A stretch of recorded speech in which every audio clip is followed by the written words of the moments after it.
Good afternoon, everybody. I'm Francesca from Versus, and we are again with the Versus webinar. Today, our guest speaker, Eddie Arrieta, president and co-founder at Publicize, will teach us on how to come up with the pitches, ideas, and approach to journalists. Eddie, I'll give you the stage. Excellent. Thank you so much, Francesca, for the introduction, and thank you everyone for joining today. As Francesca mentioned, and I'll start by introducing myself. I think we are sharing the screen. Can everyone share their? Can everyone see the presentation right now?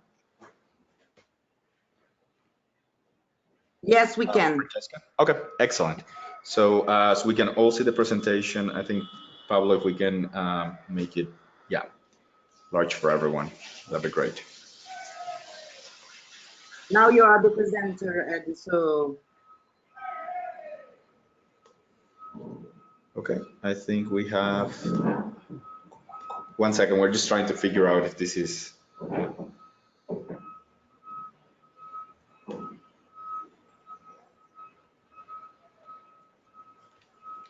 That's perfect. Okay, excellent. So you can all and should all be able to see the presentation as of now. I'm trying to see how do I move slides.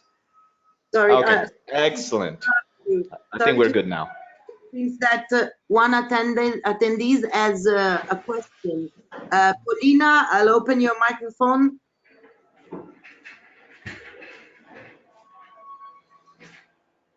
Paulina, have you a question?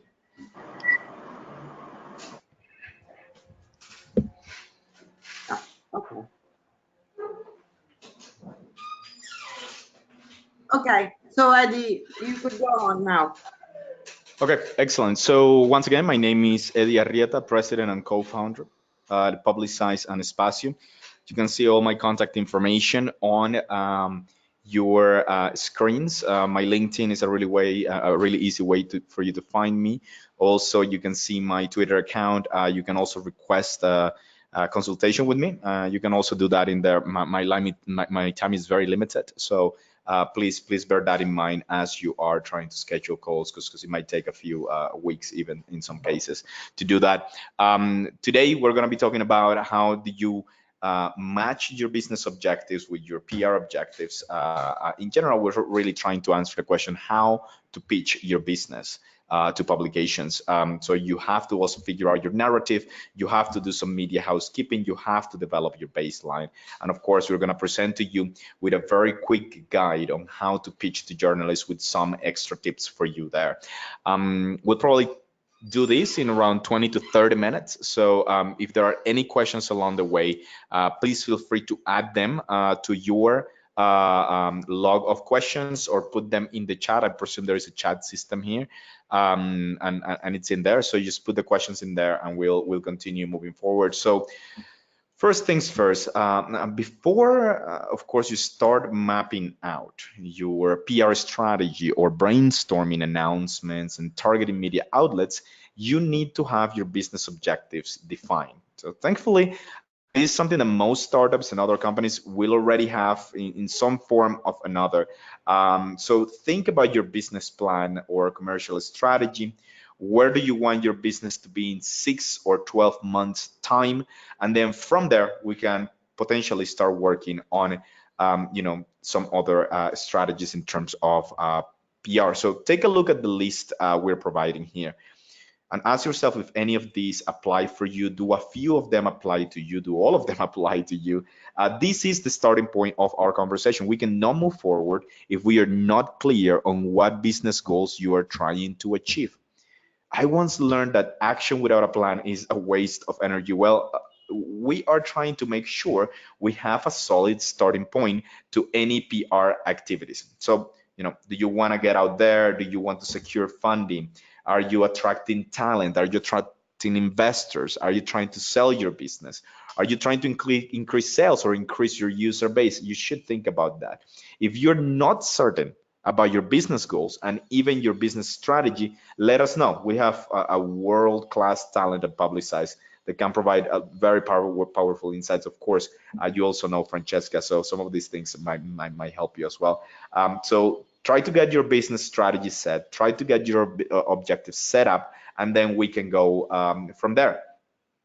In turn, you will need to think which PR activities or communication activities help achieve your business objective or such business objective. And the reality is that over time, you will need to use a number of tactics to achieve your objectives. New types of tactics will arise and new technologies and communication channels. And ideally, we should be able to pair the right tactics with adequate business objectives. These PR objectives directly align with your business objectives. Many times, companies will consider their business goals without looking at PR. The reality is the two are linked and can drive each other. So in terms of tactics, you can be talking about media mentions, you can be looking into thought leadership, you can be looking into professional reviews, you can look into social engagements, industry awards, event hosting, and whatnot. So these PR objectives, you know, need to be aligned with those business goals that we were talking about. So once again, if you're not certain about which tactics to use as well, let us know and we can potentially help you with that as well. Now, here's an example of how these things could look. So you can, for instance, have the goal of growing your user base. You have to think about what's required to get there. Think about it. In this specific case, we would need credibility, which can be we can get from earned media, awareness possible from product reviews on sites such as Product Hunt. Finally, value perception, which is the way in which people can perceive your value when they see you online. Think about people searching for you online when you're thinking about value perception. So this is how potential business objective then it's translated into potential tactics that will help you gain the things that will help you grow that customer or user base. Now, you have to figure out your narrative. So let's get this out of the way. Journalists don't really care about your product. This is a really hard truth for entrepreneurs and projects and startups to realize, and is people and journalists in general do not care about your product. There are a few things they will be looking into, and you need to be aware of those. So they're going to be looking into your backstory. Do you have a fascinating backstory, or is this just something generic? You don't even have a story that leads to your business. Do you have perhaps a personal connection with the business you're trying to build? And is this connection deep? And of course, is there an industry old hand? So the industry old hand means knowledge that you've accumulated over the years to be able to talk about something like this as an example. For me, it's a lot easier to start any startup that's related to communications and marketing because I've been working in Publicize for now almost about 10 years. So it does help to be in there. So you need to find your hook. There is already a lot out there. Whatever it is that you think you do well, someone is thinking about it or is already doing it better. So differentiating, it's a critical part of this process. So think about what is your hook. Once you recognize these elements, we can and should find a way to package it. So artificial intelligence, is that part of your hook? Is augmented reality part of your hook? Biotechnology, the Internet of Things, big data, etc. But yeah, find a way to package it. So you need to once you realize all of these aspects, to follow this advice, and is you need to stop selling. I need to start storytelling. So it sounds cliche, but this couldn't be more real. Having a story around a good business model will just make your life so much easier as an entrepreneur. Having a clear narrative will allow you to do this, but this doesn't come from words you say. It comes from carefully thinking about the elements that constitute your narrative. So on to our next step, and this is media housekeeping. These steps really refer to our ability to understand the foundation our business needs in order to go beyond early adopters. So we need to think about our website and whether that design really stands up. And in general, does the website have the foundation that it needs for people to find it online, for our SEO to be optimized, for the content to be the right content that leads people to not just be interested about our product, but get inspired and at the same time try to eventually buy it. You have social media channels. So do you have all the social media channels that you require? And then do you really need all those social media channels? And it's very important that we start thinking about that, because just as in life, we always have things that hang around us that we don't need. So we need to make sure that those things in terms of social media that are out there, if we don't need those channels, well, we'll just get rid of them. And then we just use those channels that we need. There are clients that only need LinkedIn. So why do Instagram if the only thing that you need is LinkedIn, because it aligns with those business objectives that you have? Branding, of course, it's very important. I wouldn't say it's the most important thing, but it makes a huge difference in how people perceive your value if you have a better logo than a crappy designed one that you got from PowerPoint or that you got out of, I don't know, Fiverr for $5. It's very different to have a branding that has a branding manual that has very specific colors that we can use, etc., etc., etc. Now, we have local citations as well, especially if your business is in the local realm, like a restaurant or something that operates locally. This is something that you're going to need to get done in the form of reviews or just adding specific locations to your business. As an example, publicize. We do have to make sure that people understand that we are located in Medellin, Colombia, and that we are part of the entrepreneurial community here, that we do events, and that it is something that we're very proud of. And that specific location aspect actually adds to our entire narrative, and it's something that we want to highlight as a company. And you might have something like that as well yourselves. So let's think about how we can develop our baseline as quickly as possible. So there are, three different ways that you need to be thinking about. And the first thing is you've already known potentially about earned media and also owned media, but then also there is paid information or paid media. So earn is everything that you can get, let's say, for free. Every visibility that you get for free for the content that's out there about you, it's something that's earned. So if you get an article published on a publication, if you get a mention on an interview, or if you're invited to a podcast, or if there's customers that are talking about the success they've had with you, then that's something that you have in there. Owned is everything that's under our control, everything that we create and we put out there. That can come in the form of a white paper, it can be our newsletter, it could be our blog, it could be media kits, the social media accounts we have, etc., etc. And of course, paid ads and paid media. This is sponsor content. Some publications do this. You can also sponsor sections of chapters of reports around the world. So as an example, we are creating right now a report around the city of Medellin, and we're going to be creating reports for different cities in the world. So people would be able to sponsor some of those chapters. And there are publications that are doing this. I would say that the only thing I would be wary of is the results that you're expecting to see from this. It doesn't mean that if you're putting money onto Facebook ads or social media ads or articles that are going to be published, then all of a sudden you're going to start getting traction. The reality is that the more organic you start, the better. And then once we have realized what are the funnels that give us the growth and give us the traction, then we double down on those in terms of paid ads. Let's move on if this allows me. Sorry.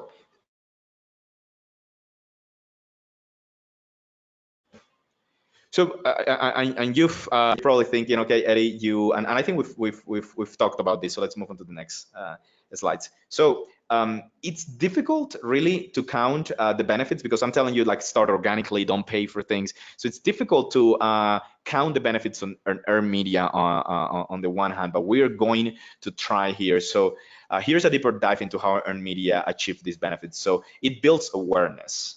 Earned media allows you to reach more of your target audience winning earned media across different media outlets opens up you to new customers by getting more eyes on your product or service. It heightens your credibility. So press coverage is invaluable where you're trying to build your social proof.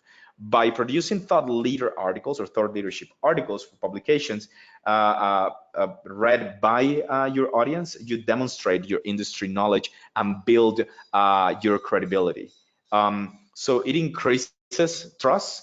Consumers like to buy from brands they trust. 92% of customers trust earned media, while only half trust paid ads. Therefore, it's clear that positive media coverage is an effective way for your business to build trust with your target market.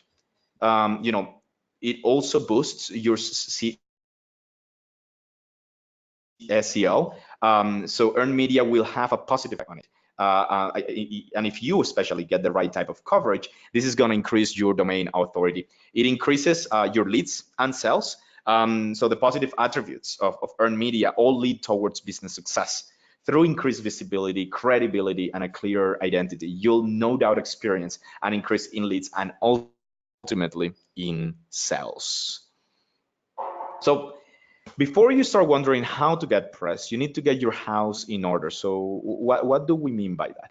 I'm referring to your own media. This means making sure internal messaging, branding, in-house content is up to scratch. You might think it's odd that a guide on how to win press coverage is focusing on the merits of own media, but trust us, it's worth your while. Think of it this way. If you're pitching to journalists, they are going to check on your site before deciding whether or not to write about you. If your website's lacking in detail or just looks a bit amateur, they're not going to be interested in giving you any media coverage. Or let's say you do manage to bag some press coverage. This then leads to an increase in referral traffic to your website. However, these increased users won't generate more leads or sales if your website and branding reads like a 12-year-old's Vivo page. And of course, this is a reference to all of you kids, millennials, I guess. Therefore, the first stage on this journey for you is to go through your own media content and make sure it conveys who you are, what you do, and what your values are. Of course, if you have any questions, make sure you're writing this down. And of course, at the end of the webinar, we will be able to go over some of these questions for you. So in stage 2, fail to plan, plan to fail. Yes, this is a tired old cliche we've heard time and time again. However, in the realm of PR, it couldn't be truer. Search for keywords. Select a few keywords that describe your business or industry. Then search each publication with these phrases. Note down all the journalists that have reported on these stories. The press coverage you win needs to be relevant to your business. It's a waste of resources winning earned media that isn't aimed at your target audience. Therefore, it's essential you research where and how you want to win earned media. So start off with what you know. Make a list of all the publications that you read or read or that you are aware of and that report on your industry before you even start considering contacting them. So when we're going to talk about contacting them, we're talking about actually pitching journalists. So how do we do this? When it comes to mastering the art of the pitch, and that's how we call it internally, the art of the pitch, we've clearly stated that journalists like original, fresh content. A couple of recommendations would be use the journalist's first name. We normally do this as it's much more personal than blindly pitching to them with overly formal greetings. For example, dear sir or madam. Get straight to the point of the email. Journalists don't spend long reading pitches. Therefore, you want to grab their attention from there off. Present a problem with diversity with the industry. Furthermore, you are hinting that your company has an answer to the problem. Guest posts, for example, that provide solutions to common problems with an industry are valued highly. Now, provide some social proof as you are trying to contact them. Reiterate as well the exclusivity of this content and allow for them to decide whether or not they are interested. So pitches come in many different ways, and some of you might be interested in actually thinking about which ones of these you want to try next. So you have a general guest article. And a guest article is a more than a piece of value content. Sometimes it can just be the idea of the article that you can send to an editor. Those guest articles usually will come in the form of very specific industry content. You might be an entrepreneur, you want to talk about entrepreneurship. Let's say you are in the medical technology sector. You might want to talk about the future of the med sector in 2020. You might want to talk about the gadgets that are used in the med tech sector. You might want to talk about the apps. You might want to talk about the effect that the medical technology industry will have in the mental health of millennials in the next decade. And those are the way in which you can generate guest articles. You can also have actionable insights. Those actionable insights will usually be mentioned. If you are familiar with Help a Reporter Out, Hero, HARO.com. This is a place where normally these actionable insights would come to place because there will be people asking for insights from experts. And if you're truly an expert about your industry, you'll probably be able to present some of those actionable insights. This is something that shows a solution for someone in a specific industry. You can have break news or a break news hook. What this usually happens is if your company is in an industry that's generating some buzz, then you are able to produce or give a different approach or a different understanding or a different perspective of of that breaking news. So I'm trying to find an example. Eventually, when Uber had all of their very big problems with accusations of sexual harassment for the CEO, for a lot of the sec of the business, what ended up happening was that a lot of the companies that could solve for some of that would give their opinions. Companies that had a female executive or companies that had that similar issue in the past could give that perspective. So on that breaking news, in that period of time, you can have your say in there. You can have a sector overview and publicize.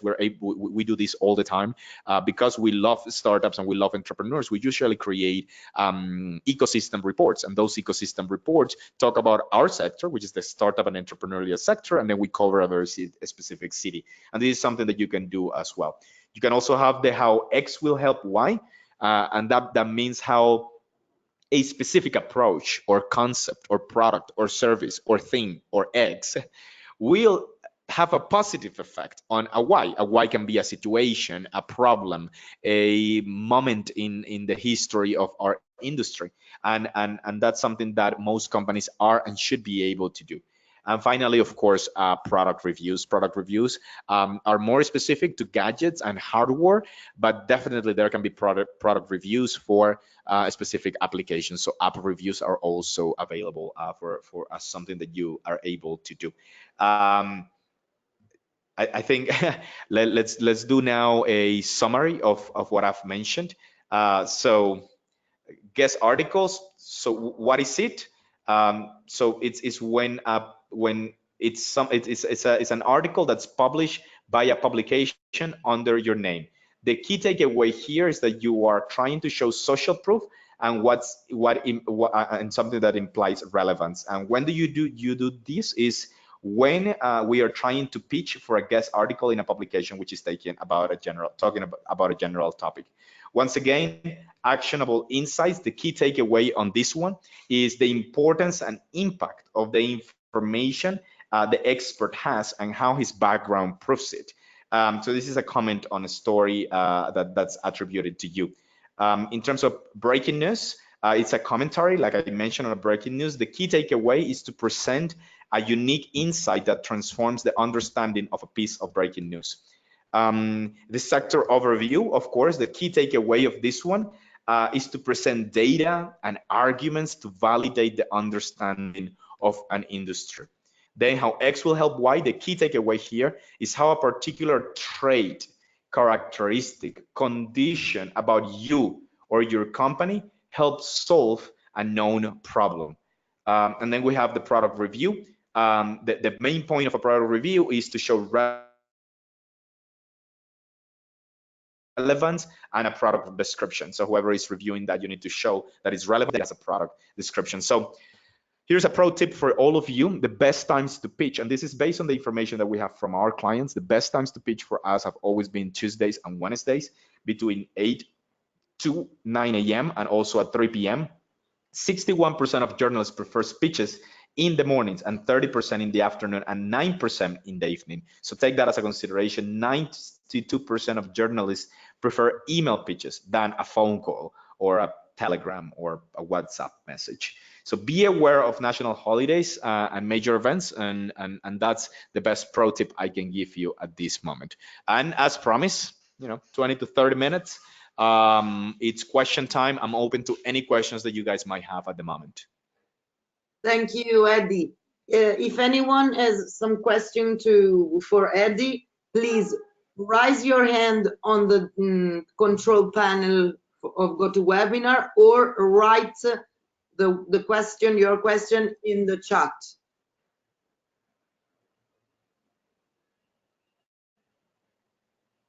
No questions? Yes. Eduardo, I'm going to open your microphone so you can ask directly to Eddie. Now your microphone is.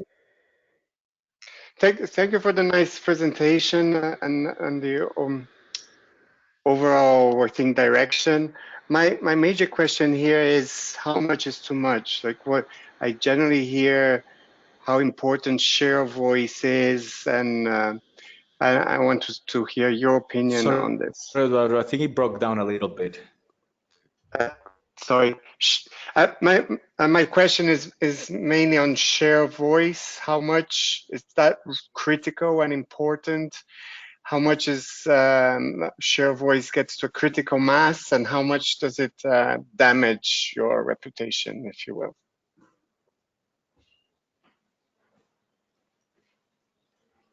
Could you repeat the last sentence, sorry? How much share of voice is too much, and how much share of voice helps? Is critical? Yeah.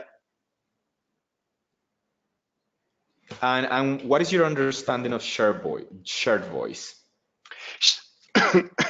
Sorry, share of voice is how much percentage of your name or your company or your product is in the media compared to other products or in the same area.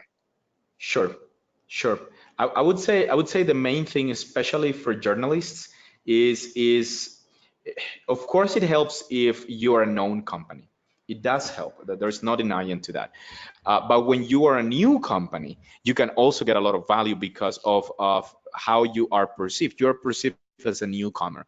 And newcomers always have an upside. That's the advantage, is you don't know what I have to bring to the table. So if you're able to present that, that should be able to help you as well. I think in terms of how valuable it is, I would say it's as valuable as your perceived value on your website. So as you're contacting people, if you have a legit LinkedIn account, a legit Twitter account, and a legit website, you are able to contrast that. I would say it is important. There's no denying to that, but I would say even if you don't have it, you should be able to make up for it in other ways. Okay, thank you. No problem. Sorry, we have another question. Danny, I can open your microphone now. You can ask.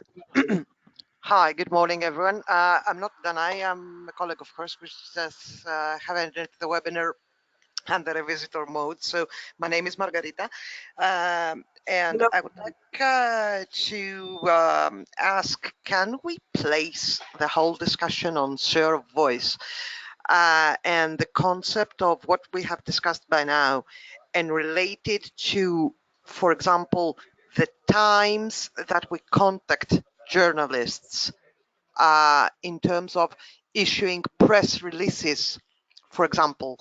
Can we combine all those things, including, for example, the way we handle our own as owned media, the social media profiles? Can we connect all those things and, take it under consideration in total when it comes to contacted journalists? The times that we post them, the times that we make personal mentions on the social media in order for to attract attention, and add on top of this the generic press releases that we issue.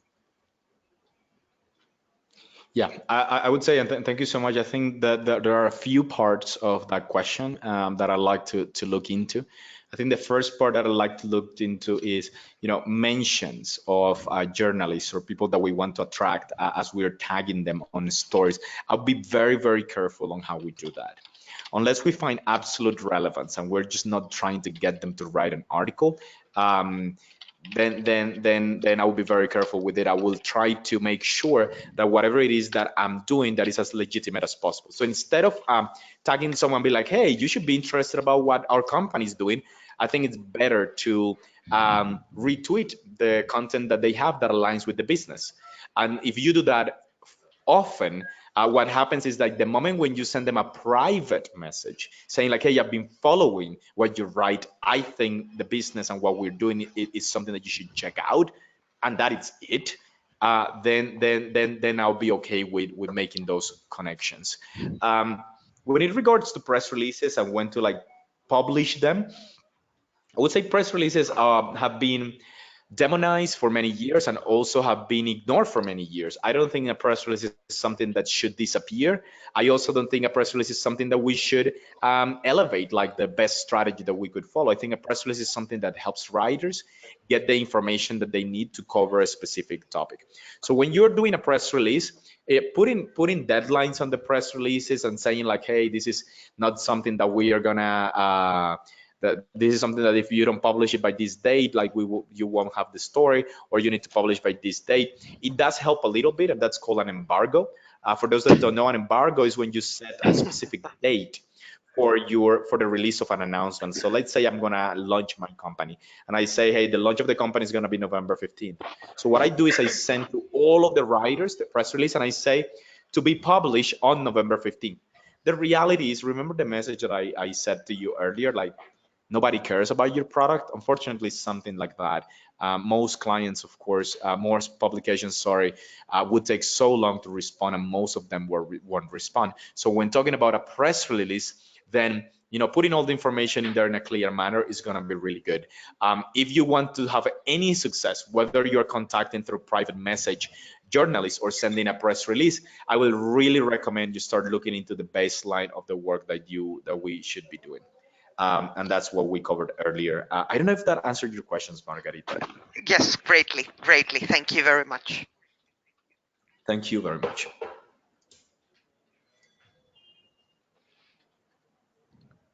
No questions? No. It seems that there is no other no problem. So go on. Yeah, let me just refer back to the slides. I can at this moment, but you also my email. So my email is Eddie, EDDIE @publicize.co. You can also visit our site, publicize.co. You can also find me on LinkedIn. If you have any questions about this, please feel free to message me. And of course, I'll go from there. So thank you, Eddie, for your presentation, and thank you all the participants who attend this webinar. As said, Eddie is available to answer your question in the next day.